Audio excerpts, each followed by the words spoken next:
By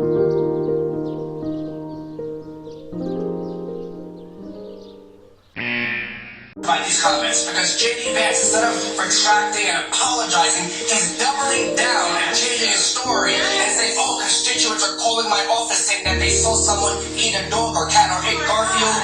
I don't think so. He's lying. I ask the media to reach out to Senator Vance and ask him for the records of his legislative office. Doubling down on a baseless claim that he made at the debate that Haitian immigrants in Springfield, Ohio are eating people's pets. Local officials and the state's Republican governor say there is absolutely no evidence of that claim.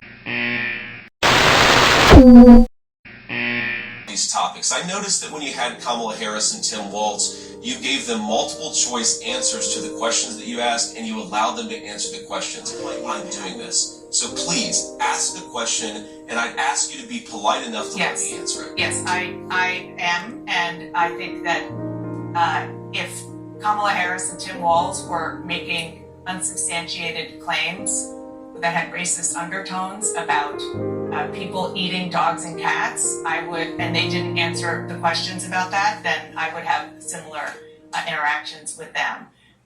This is pure mind control over people that is not of an entitled race that people want to put us in. Look, this is life. Life starts like this. Racism is taught, not learned. And people have to understand that this is the button they have always used, starting all the way back before my generation and these new generations have came about. Racism is still in America. It exists, and it won't be able to be solved until we get people like this out of the office. They're warning it is actually hurting their city. Springfield, Ohio is facing a fourth day of threats over the claims that have forced a college, hospitals, and schools to lock down. I think Trump wants someone to be killed.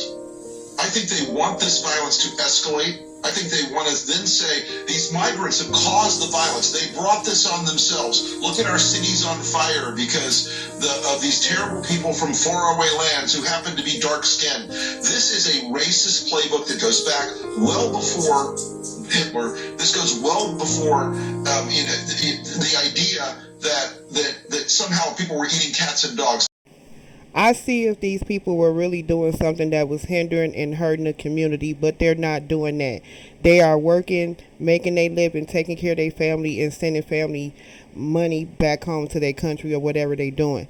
But this is not for a discussion of, oh, Trump this and Kamala Harris this. No, it's not about neither one of them. This is about the integrity of black people that should have a standard in how they should live their life without violence.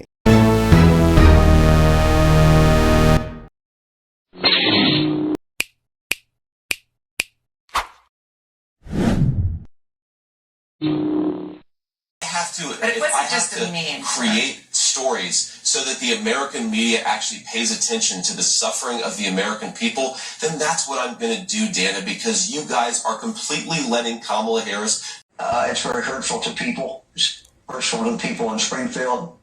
Hurtful to the Haitians who are working every day. I talked to some of their employees. Fran and I had them over for breakfast the other day, the employers, excuse me. And look, they said they work very hard. They're very focused. They're family oriented. It's hurtful for them very, very much. And some of them are afraid.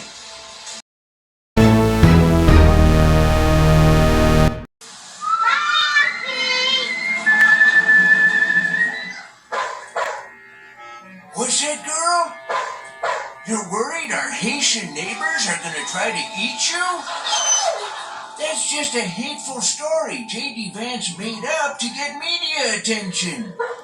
What's that? You're going to get revenge by defiling the thing Vance loves most?